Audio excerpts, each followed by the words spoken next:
This week, Emmet and I continue our look at early 70s Jack Kirby work with his 16-issue series, The Demon, the introduction of Etrigan the Demon to DC Comics. First, if you appreciate the work we do on Deconstructing Comics and our other podcasts and want bonus content, we'd love it if you'd support the show at patreon.com/deconcomics for as little as $2 a month. Our monthly issue-by-issue look at 1960s Amazing Spider-Man comics is available to patrons chipping in at least $4 a month. Check out our goals and rewards and pledge your support now at patreon.com/deconcomics. This is Tim. This is Emmet. And this is Deconstructing Comics.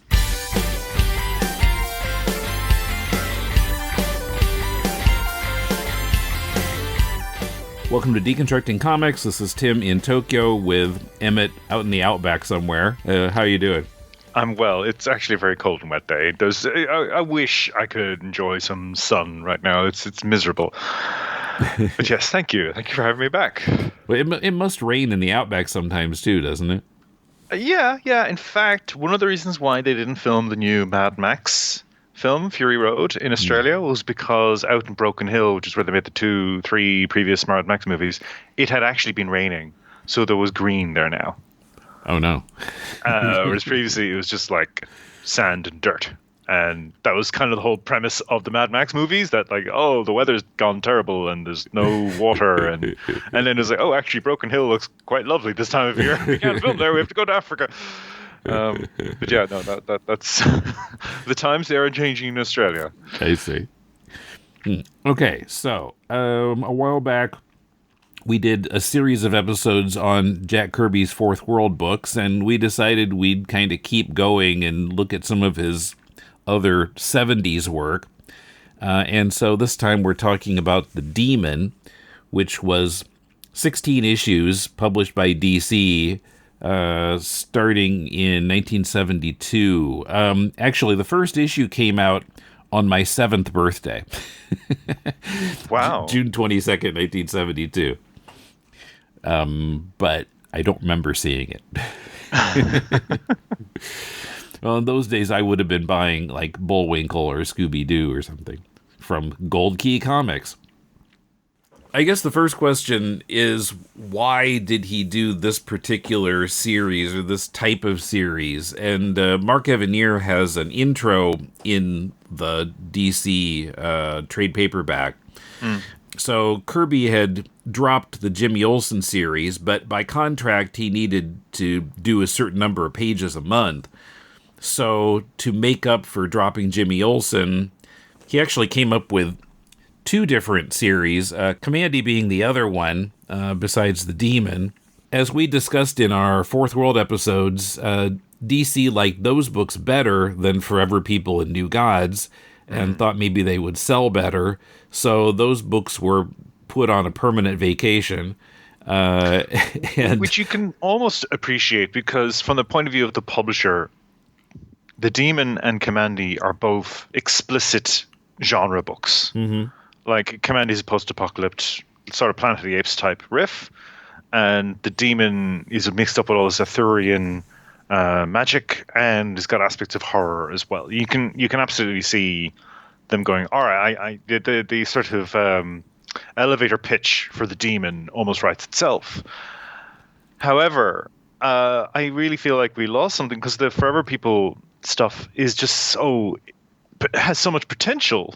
Mm-hmm. And I at occasions with this book, I've never actually read all of Commandy, but occasionally with this book, we'll get into discussion, I felt as if the formula started to override the storytelling.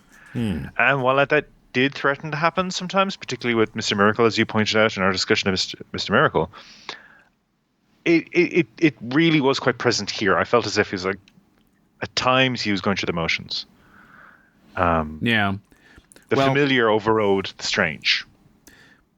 Yeah, well, the familiar, my gosh. So he was not really big on this kind of stuff. Well, I did a little research because I was thinking about this. So the Comics Code had previously not allowed horror comics.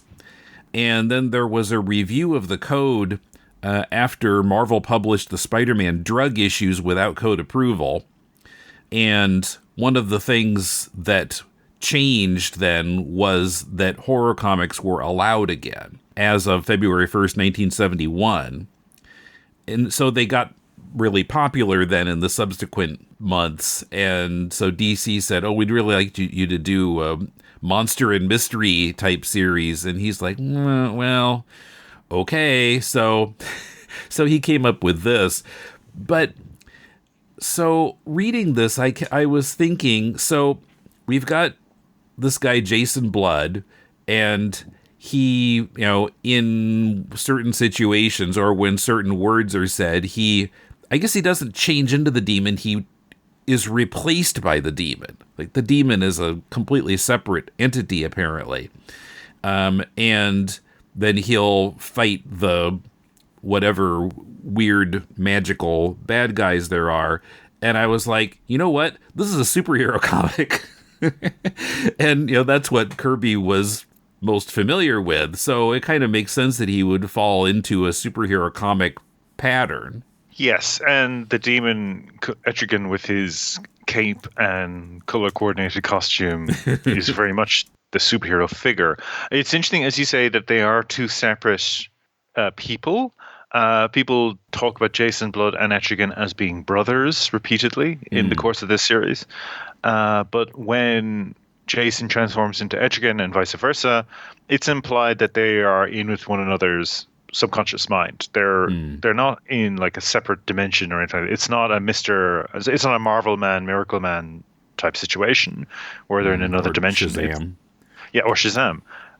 It's actually they're present in the same body somehow. And I thought that was interesting. I also, just on your note about the comics code, our principal character in this series is a black magic practicing demonologist. Mm-hmm. Like, Kirby didn't just, tentatively tip his foot over the line of the comics code. He went all in. It's like, oh yeah, black magic's cool now, kids. And like, there's stuff in here which is Crowleyan. Like, there's stuff in here which actually speaks to some research on the part of Kirby, as far as like magical practices in the 20th century and the fascination with New Age magic and all the rest of it. That's all in here. And there is still a bit of Orientalism. His UN friend, the Indian gentleman with ESP abilities, that's unfortunately still present. I mean, that was something that's very much a part of the Doctor Strange character, this idea of the mystical Orient, that's still here. But this is also rooted in British black magic, or English black magic, rather, with the figure of Merlin, and Merlin actually being presented to us as I assume, uncomplicated good guy. He's also ripped, we later find out. Merlin doesn't skip an arm day. But yeah, he's practicing black magic. He actually conjures a demon, and he's like, all right, carry on my will. After the fall of Camelot, go and do what I will. And I think that's interesting. Because previously, any sort of truck with black magic, for obvious racist reasons, was seen as essentially evil. And Kirby's like, no, yeah, it's another part of Merlin's arsenal. This ability to conjure up demons and have them do what he wants. And that's all interesting stuff. And again, about on the note of Kirby doing what's familiar, that first issue showing like the end of Camelot, the whole idea made me think, okay, this is like the new gods again. Like the old gods are being destroyed and the new gods, except there aren't any particular new gods coming in, but it's the same kind of, Ragnarok type of thing that he's done before. It is apocalyptic. You're absolutely right. And I made a note of it as well, because there's two lines in the narration. And it's that idea, like as you say with New Gods, this idea of coming in at the end of the conflict. But we are told that LeFay and Merlin are both practicing with forces from outside. That's how they're described, forces from outside. And then there's a description of what men still call magic. where we see all the knights being attacked by LeFay's forces, and then there's the Kirby crackle, and there's the collapsing walls of Camelot.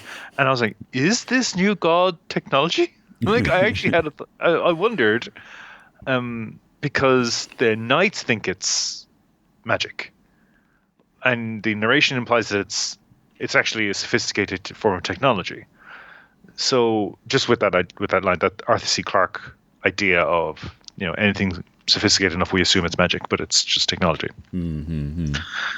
Yeah, I did wonder about that. What year did you say this came out in? 72. 72. Okay, right. Like Lord of the Rings is all over the place. Frodo Lives is being scrolled on park benches by hippies. J.R.R. Tolkien's is having his annoying fans trample his lilies outside his living room window. He's very annoyed about his fame. In Lord of the Rings, there is, which a lot of hippies assume to be a metaphor for atomic power, there is the character of Saruman, who's a wizard. We're told he's a wizard. He practices magic. But there is a sequence, the Battle of Helm's Deep, which it's implied he's using some kind of technology. Tolkien doesn't come out and say what it is. In the Peter Jackson movies, they explicitly identify it as gunpowder. They say it's explosive gunpowder. Let's have a sequence where an orc runs like an Olympic runner up to the walls with a torch and sets off the bomb. It's not made explicit in the books. That's what it is, but it's implied that it's some sort of technology. Okay. So I can see Kirby sort of playing in those waters here as well, and that sort of the popularity of Lord of the Rings is also probably a thread in this book too. Yeah, that makes sense, considering the time, along with the monster and mystery kind of craze at the time, I guess. I mean, like I said, I was 7, and it never really occurred to me, but another article I read online about the demon, and this was a CBR article from Brian Cronin, mentions, like, outside of comics, I mean, 69 is when Scooby-Doo came on, and I got to thinking, there were some other kind of monster-related Saturday morning cartoons around that same time, and I never really thought of that as a trend, because I was 4 years old, but it makes sense in retrospect. I don't know if anybody remembers the Groovy Ghoulies, but that was another one. Tickles a memory, yeah. And they hung out with Sabrina the Teenage Witch. Okay, well, that really got us off the track. I've got other things to take us off the track. I might just let's see. Yeah, it was 1972. Okay, so it's definitely not. There is a line in the first issue again when Blood is on the trail of the demon, like he's sort of been compelled to find out who the demon is in his civilian alter ego. And he meets this wizened old occultist, and whose book he's read, and apparently it was very difficult to read his book. It was a very small press production of his book. And there's a line, the so-called supernatural was a very real state of mind in other days, Mr. Worley. And I was like, oh, is that a reference to Julian Jaynes' The Origin of Consciousness and the Breakdown of the Bicameral Mind? Which is a book from 1976. So it's okay. Probably not. No. But Jaynes has this idea that as the human brain developed over our history, the sensory input has shifted. So one of the examples that gets trotted out is the idea of the transition to Renaissance art, where all of a sudden art starts taking on three-dimensional depth. And there's been an argument made that was because people's actual perception was changing. And Jaynes has the example of a Roman legion are by a raging river, and they see the god Pan. I think it was Pan. And they go, oh, it's because of the god Pan that this is happening. And he's saying they're not just being superstitious. They're not delusional. They actually see something happening in the world and they interpret it as gods. And they will actually perceive that. Okay. And that was sort of his argument. I'm murdering it because I think it's a little more complicated than that. But like that's where this line spoke to me. And I wonder if that period of time there was this idea of people trucking with spirits and gods and demons because it was just a way of them ordering their understanding of how the world worked. And now we're in this sort of post magical thinking phase in the late 20th century. Oh no, but it's swung right round again. We're back to the woo-woo era these days. There's lots of people who believe in all sorts of strange things these days. So maybe it's in a cycle, I don't know. But yeah, that line jumped out at me. I thought it was an interesting line to have in this comic, which again explicitly is about black magic. Mm-hmm. I wonder if you felt the same about this. So I kind of wondered, it felt to me like Kirby's sort of lack of enthusiasm for this genre might have been a plus, because it wasn't like reading Jimmy Olsen or maybe New Gods, where you just got this fire hose of concepts coming at you, like, oh, this, and also this, and this. And this felt a little bit more controlled reading this series. There's a lot there, of course, because it's Kirby, but I didn't get the feeling so much that it was too much all at once. It's cool. It's cooler. He's reflecting on it a bit more, I think. He's doing the work because this is a gig. Whereas you're right, those other works you mentioned, the New Gods whole concept is a passion project for him. This is certainly not a passion project. No. But like, he has an interest in strange things, and it sort of does still leak through a little bit. But you're probably right. I think it's a little more directed. Mm-hmm.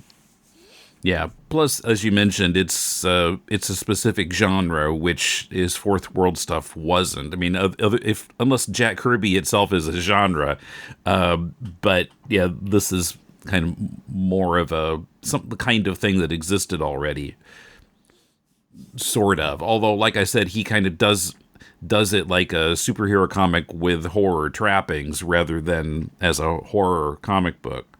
Yeah, I think that's fair, and.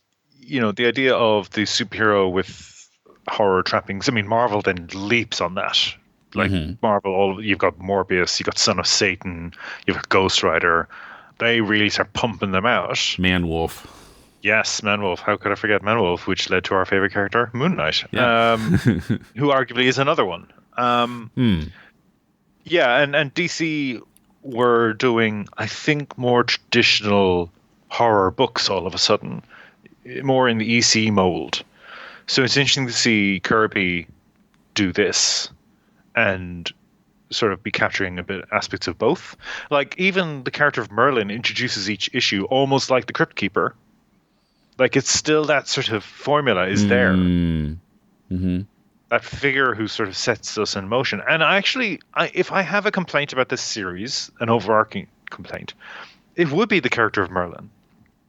His presence in the story is distracting for me. I think had the origin of Etrigan the demon been Merlin imparts all his abilities into this demon as a sort of, you know, to what's that feckin' Harry Potter concept, the Horcrux? God, strike me dead. How could I even bring that up? Anyway. But like this, that's the idea. That's the concept. This demon has all of his powers and abilities, and he's going out into the world to escape the fall of Camelot. And then we don't meet Merlin again, right? Well, he pops up now and then, but yeah, it feels a bit unnecessary. We don't really need him there. If Merlin's there, the demon is his creature. That's the problem. And so Merlin kind of says, step aside, I'm the main character here. Exactly. And also he's narrating the story to us. He's introducing us to each issue.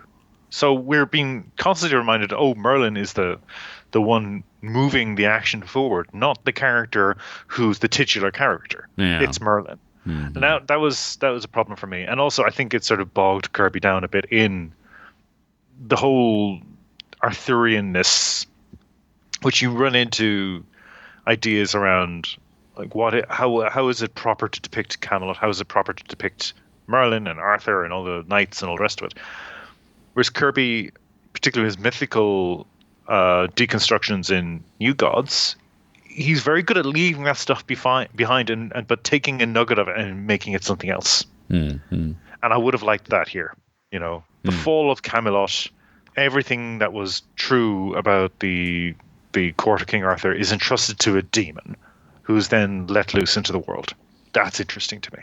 Yeah. Well, I guess the downside of his lack of enthusiasm is that he has a lack of enthusiasm. So, I read this and it was fine and it was kind of interesting, but it wasn't like, wow, what the heck is he doing here? It wasn't like some of those Forever People issues where you're like, holy crap, what's he all the stuff he's getting in here, the concepts he's dealing with. And here it was, just kind of, well, this is okay. Yeah, which is a shame because he's done a fantastic concept. Mm-hmm. I was wondering why he said it in Gotham City. I mean, I saw zero mention of Batman or anything that would make you think about Batman.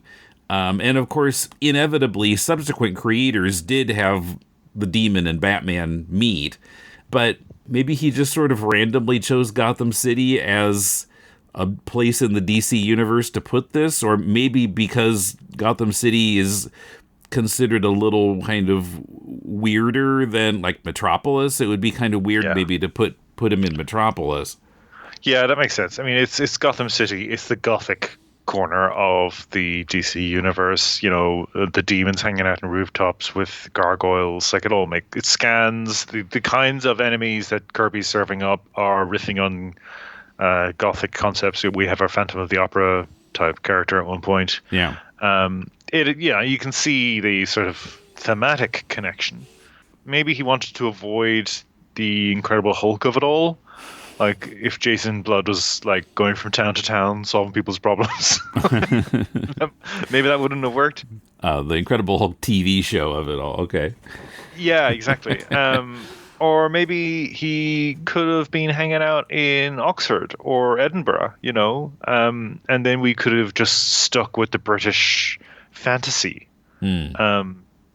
That would have been fine. But then again, as we see in this comic, we're once again treated to American comic creators in the 60s thinking that Europeans all wear caps and pitchforks and are constantly munching on straw. And Europeans are all villagers. Yeah. From the 18th century. We're all villagers, and then there's like the one upstanding lawman who happens to look like a tower guard from the 19th century as well. Like, it's just it. Oy. Kirby did that in X-Men as well. Like the origin story for Pietro and Wanda Maximoff is explicitly them being chased by like the mob that killed Frankenstein's monster. Like it's like, man, you were in Europe. We know you were there. Okay, it was bombed at the time, but yeah. So now I don't know Prince Valiant very well, but it mentions in the trade and elsewhere that the look of the demon was based on a bit from Hal Foster's Prince Valiant Sundays, maybe Sunday strip. I don't know. Was it only Sundays? But anyway. It's weird to me to even try to describe this because I don't see how this would happen in real life. But the prince needed a disguise, so he killed and skinned a goose and somehow used the remains as a mask. And it looked kind of like how Kirby draws the demon. You can see the similarity there. And he kind of as an inside joke, I guess, he based the demon's look on that mask. That's really interesting. Yeah, it looks like a basted turkey. That's interesting. I hadn't heard that. I also did some quick Googling while we were talking before about Julian Jaynes and like the timeline. Apparently, Bill Mantlo featured it in Micronauts. He had a character reading The Origin of Consciousness in the Breakdown of the Bicameral Mind, and Hank McCoy is seen reading it in the Dark Phoenix saga.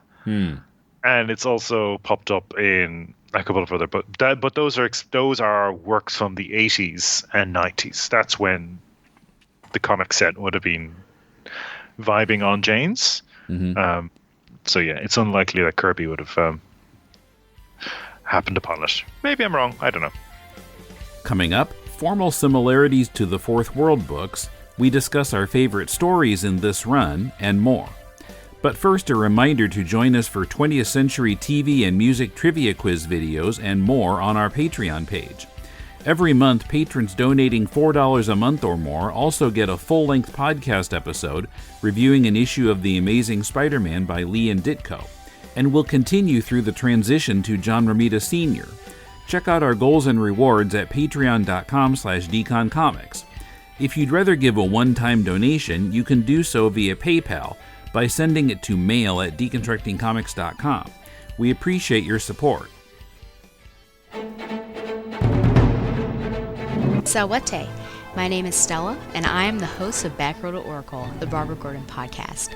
Batgirl to Oracle is a podcast dedicated to Barbara Gordon, the first woman to hold the mantle of Batgirl for an extended period of time, roughly 1967 to 1988.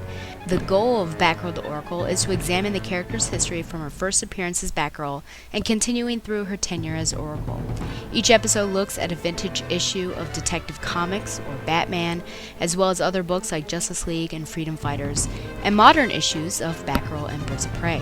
I also keep track of news involving Batgirl and other members of the Bat family, and I have a revolving series of segments like Babs in the Tube, which highlights appearances of Babs in TV and film, Shipper Spotlight, which looks at a variety of comic and pop culture couples, gives their history, and determines whether they are hot or not, Reading with Stella, which could be described as an audio drama, or just me reading a book that relates to Babs or doesn't, and of course, the mainstay literature recommendation.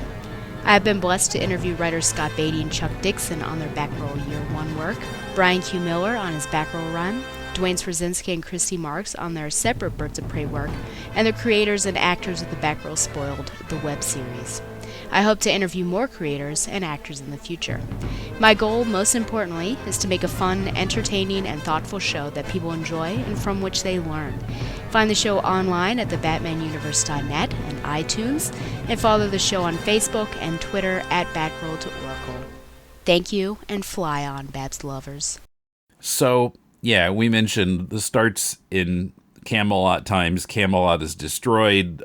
Merlin turns the demon into a human who is Jason Blood, who is completely unaware of his connection to any demon, but also seems to have eternal life. He wanders Earth for centuries, and then he's contacted again by Merlin in the 70s to be in a comic book series. So, and just kind of by coincidence, I guess, Jason Blood has become a demonologist. But I don't know that we actually saw him doing much with that demonology. I mean, certainly not making any money at it. Is that his job somehow? He seems to be somehow involved with the UN because of his friendships with those chaps. Mm-hmm. And also, we see him when he meets Worley. He's clearly doing a lot of research into demonology, and he's managed to acquire all these things. So he's possibly a bit of an expert on all things the occult. My first note was Jason Blood, hipster demonologist. That's my first note.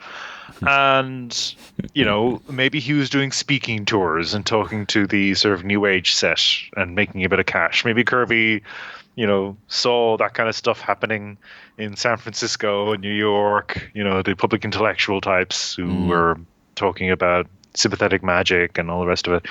And he said, okay, this is how he's making some scratch. He's also, we're speculating as to what Jason Blood's income is, but he is an immortal who's walked the earth for over 1,000 years. We find out he basically never had to pay inheritance tax. He's just been amassing wealth down through the centuries. Whether as a knight, a buccaneer, or an explorer, he just keeps owning stuff. And he keeps getting his portrait painted. Yeah, which is... there seems to be some significance to that. There seems to be something about the connection with the demon because of the portraits. I don't know if that's a Dorian Gray type thing. I'm not sure. I guess it's just to emphasize the point so his friends can stand around and say, gee, these all look like the same person. But they also are able to use one of the portraits to make a psychic connection with him later. And maybe it's just because it's a portrait of him, but I felt as if there was a sense of him, his presence, or maybe it's like a snake sloughing off its skin, like he unconsciously has his portrait painted and he shifts personality. I don't know. We didn't get there. The story concludes somewhat abruptly, as is typical for the DC Kirby works. Mm-hmm. But also, when he introduces himself as a demonologist and when he's on the trail of the demon and he meets this Worley character, I thought it was implied that Morgana Le Fay was subtly influencing him. He was being triggered to do these things by some sort of chain of associations. I wasn't sure. He's definitely been manipulated in the opening issue because she wants the demon and he consciously can't just become the demon. They eventually learn how to do that because they find the incantation in the first issue, I think. So yeah, that's all in the mix. But yeah, Jason Blood is independently wealthy. Apparently, yeah. He probably has more money than Bruce Wayne. Yeah, it seems like having him actually work would get in the way of the stories. So we'll just never show him working. He's just kind of hanging out. The Justice League have him on retainer. So, as far as this as a comic, he does some of the same things that he was doing in the later Fourth World books, like where in most of these issues, pages 2 and 3 are one big panel that he goes into all this beautiful detail in. I really love those 2-pagers. Yeah, the big splash pages, like the Fall of Camelot. And we didn't mention it, but I did wonder at one point when Camelot is seen to be destroyed, did Merlin actually rocket off in a tower like a rocket ship? Or did he just collapse? I almost thought it took off. Yeah, I wonder where he is most of the time. He's apparently still... Merlin is still around in the 70s as this is going on, but he doesn't... Like, outside of narrating, he doesn't appear all that much. So what's he doing the rest of the time? Yeah, he appears to be corporeal. He hasn't gone all like Obi-Wan Kenobi. He's not a friendly ghost or anything. He seems to actually, because as we said before, we eventually meet him and he's ripped. But yeah, like it's an interesting... Again, that sort of, I feel, undermines the central character. I won't repeat my point there. But like, I do think, him being sort of pottering around at the same time, well, then why did he put his essence in the demon? I don't understand. And also, like the later Fourth World books, he divides each issue into 4 chapters, which I find kind of an interesting way to approach it. It's kind of like you've got 4 short issues together. But reading it digitally, I kind of like that because it gives me a clear idea of how far through the issue I am. Oh, this is chapter 3. Okay, we're halfway through. Yeah, it's sort of nice segmented storytelling. I also find the pacing occasionally a bit annoying. So I note that there's a bit where someone says, "That's how I lost my left arm," and then scene ends, transition, and I wrote beside it, and then what? Don't leave us hanging on that, man. The word balloon placement was driving me crazy. And I guess he might have done this or whoever was doing that. I guess it's the letterer who does that. But you have so many cases where the reading order is upper right to lower left, and it just felt wrong to me because to me, like, the dominant should be the left to right aspect of it rather than the top to bottom. And so I kept reading the balloons out of order. Yeah, I didn't notice that, but I did notice some of the pacing of the panels was a bit off sometimes. Like, there's an incredible jump scare in the second Clarion the Witch Boy storyline, where this face, this like, oh, maybe it's the first. I think it's the first one, actually. Sorry. One of the women who come from the Beyond place where Clarion's from sort of appears in the doorway, and it actually is like a movie jump scare. Like it's like Captain Howdy from The Exorcist, the subliminal moment where you see Captain Howdy. It's just this really frightening panel, but it's at the bottom of the page. You know, so you see it, and I feel it would have worked better on a page turn. Because then you would have had that sort of, oh my god, you know. Oh yeah. It's page 20. Yeah, that is a little odd. And of course we got especially the one character. So his friends are Harry Matthews, Randu Singh, and Glenda Mark. And Harry is constantly referring to himself in the third person. Like every issue, he introduces himself to us by saying, and Harry Matthews feels like, you know. And a few times I'm like, well, who's Harry Matthews? Oh, it's the guy who's saying Harry Matthews. And I guess, you know, that's maybe a fairly common way to do it back then, to introduce the characters to a new reader. But it just feels so contrived. It's pretty old school, yeah. And it goes to that idea that gets trotted out all the time. You know, every comic is someone's first. So you're having to introduce all these characters over and over again. I suggested we should say what our favorite stories in this series were. I think I kind of liked now, he's got this character, I guess it's not his real name, but everybody calls him Baron von Evilstein. It's like, well, that's not subtle at all. But he's in issues 11 to 13. And the thing that I particularly liked about it was the kind of statement about prejudice in it, because this young woman who, did you notice her name changed from issue 11 to issue 12?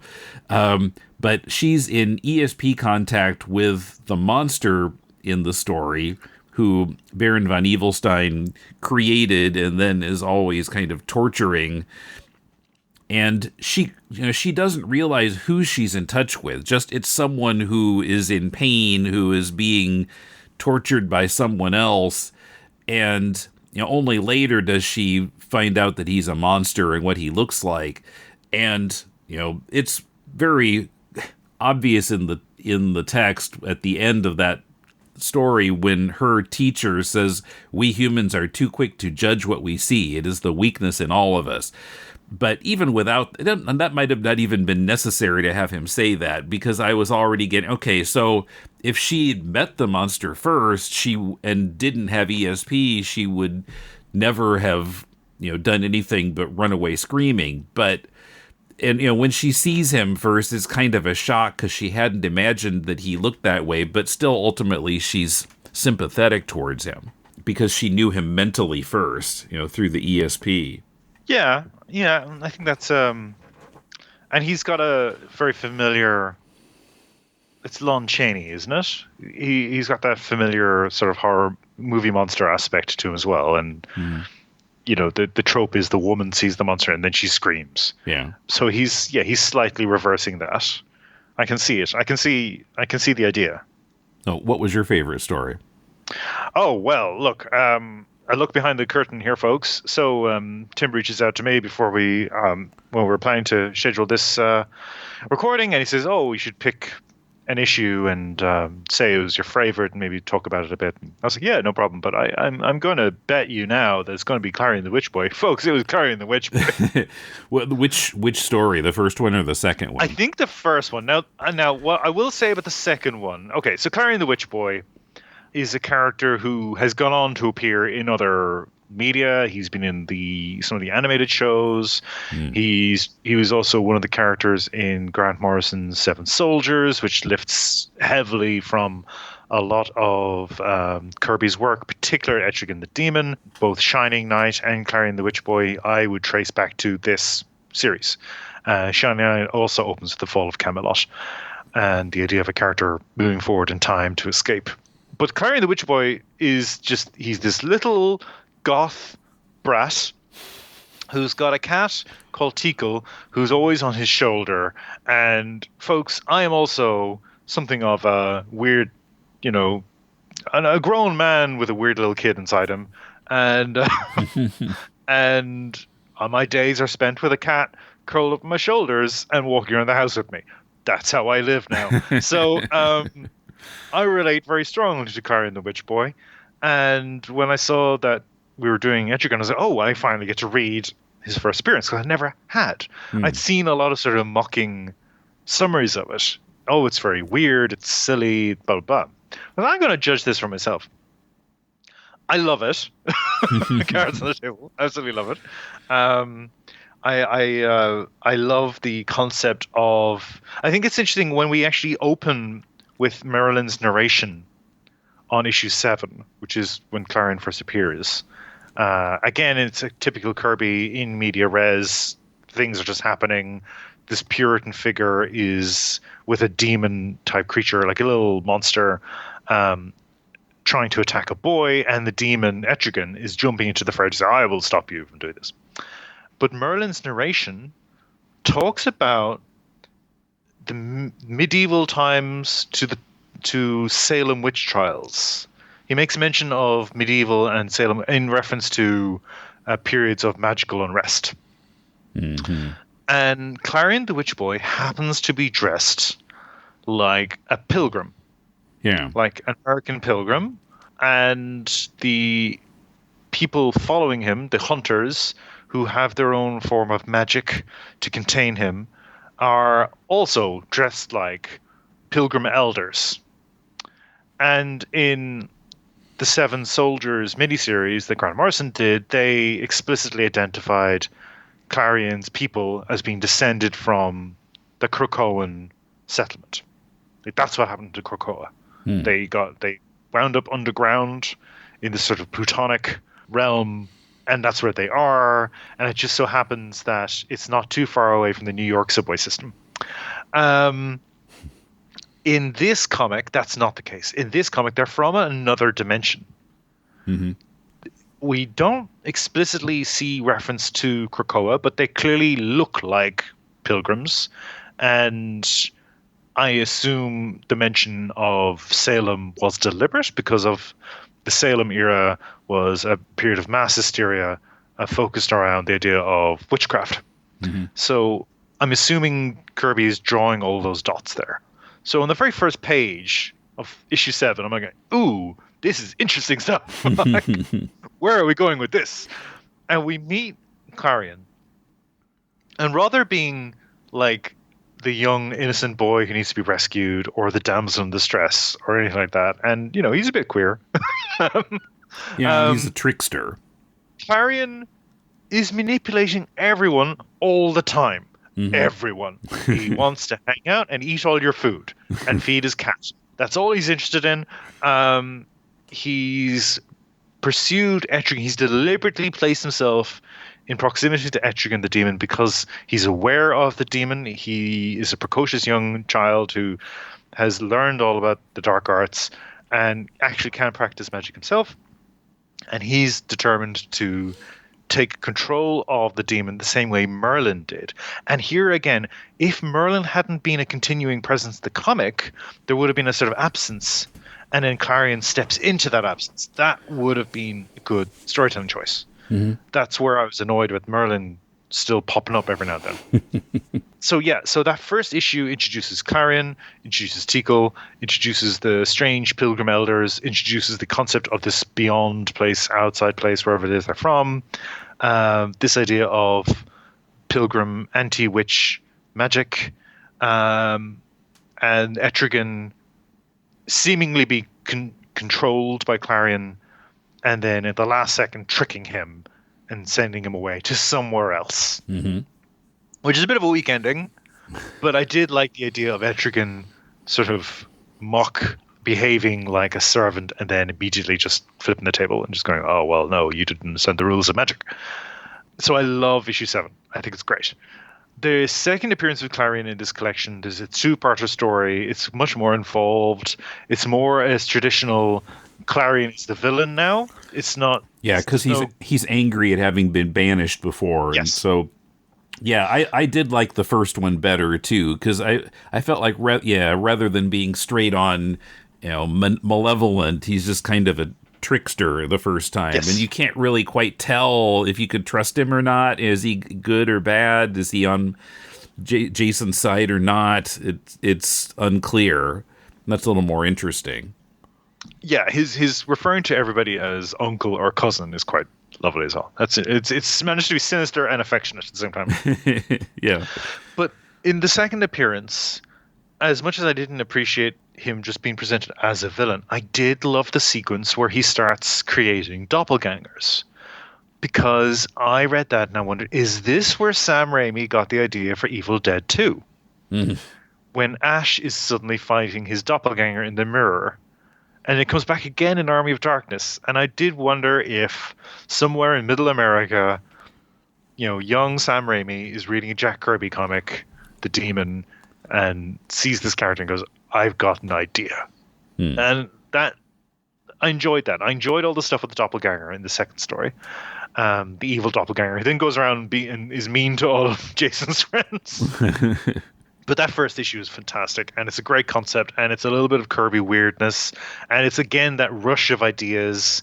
It reminded me a lot of that Jimmy Olsen story with was it Jimmy Olsen with the miniature horror planet? Yeah. Yeah. Mm-hmm. Yeah, that stuff. Like, again, it's just like, what is happening? Yes. I live for that stuff. I love it. So, yeah, no, I really enjoyed issue 7. It was my favorite of the bunch. It was my pick of the bunch. I also put a bit in my notes about issue 4, where there's this sort of cute little monkey-like, white creature that people say, oh yeah, maybe just have this as a pet, and then while they're not looking, he turns into the fear monster, and doesn't, as far as I can tell, he never actually attacks anybody physically, but he frightens people to death. Yeah, I mean, people apparently the amount of fear people see when they look at this monster is really amped up. The monster has some sort of power to make them feel extra scared, and then they have an accident, if they're driving and they drive off the road, or the first guy hanged himself, and so it always results in somebody dying.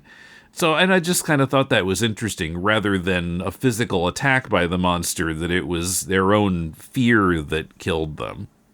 Sorry, it also, and not to take a comic book podcast and turn it into a movie podcast, but I did wonder if this could be in the DNA of the Mogwai from Gremlins as well. Okay. Like the cute, unsuspecting creature who then is revealed to be secretly a monster and, targets people. Oh, is that what Mogwai means? I never watched Gremlins, so... Oh, I'm sorry, spoilers. I was never that interested in it. But there's a band called Mogwai, and I always wondered, what does that mean? But okay. Scottish band. They put out an album with a picture of a Japanese bank on the cover. A bank that doesn't exist anymore, merged into another bank. Anyway. Anything else we need to say about this?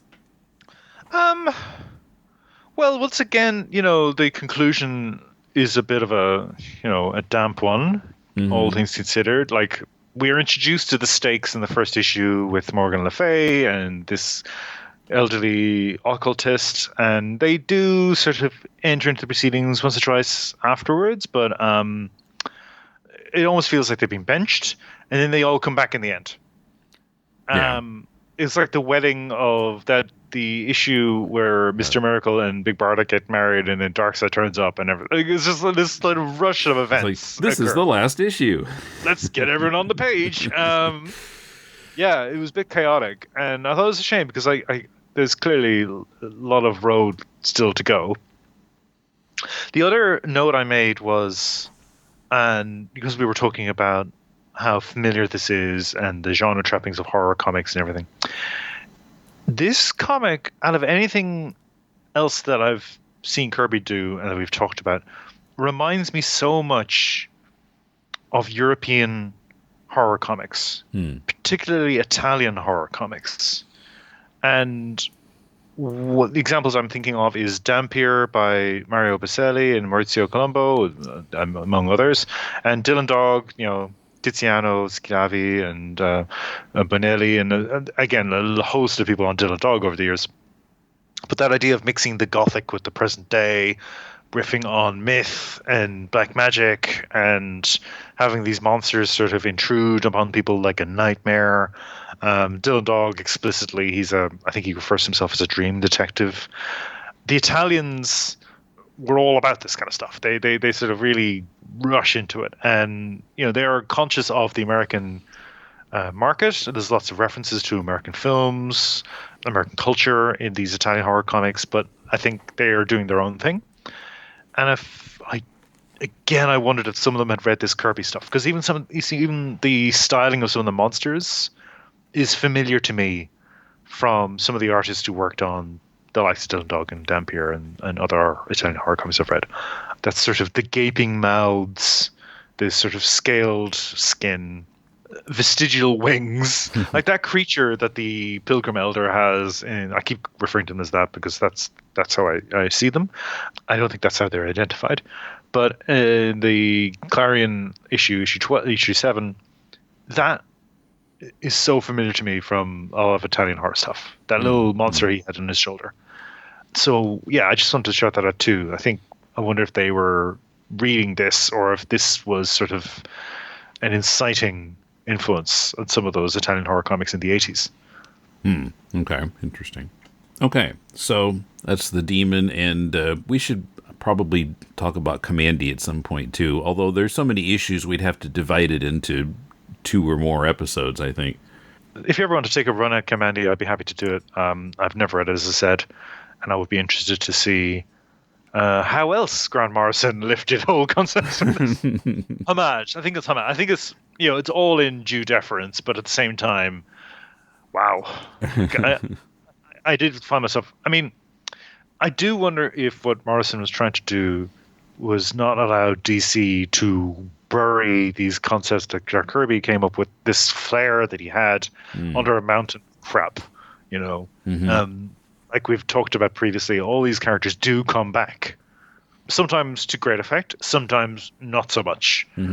So yeah, I can see Morrison saying, I'm going to salvage these creations, then trying to put a bow on them, but that didn't work.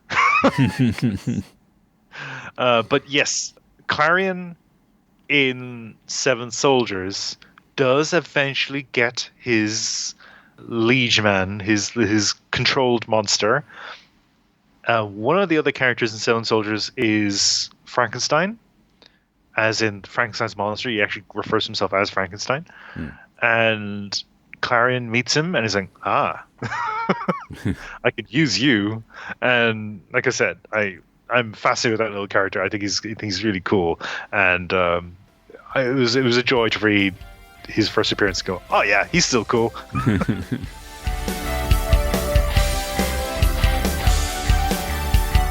The Demon is published by DC. You can help the Deconstructing Comics family of podcasts by joining us on Patreon at patreon.com/deconcomics, and go to deconstructingcomics.com to connect to us on Twitter, Facebook, or YouTube, to shop on Amazon to support the show, and to find links to subscribe to the podcast. Our theme is by J.B. Anderton. The Bebop, an anthology comic that our own Emmet had a part in, is being kickstarted again. If you'd like to support it, you can find the link in this episode's show notes. If you're looking for some constructive feedback on your comic, send it to us and we'll critique it on our spin-off podcast, Critiquing Comics. Send it to mail@deconstructingcomics.com. We'll read it and record our critique. Next week, Kumar and Emmet discuss Rachel Pollack's 1990s run on Doom Patrol. Till then, this is Tim, and thanks for listening to Deconstructing Comics.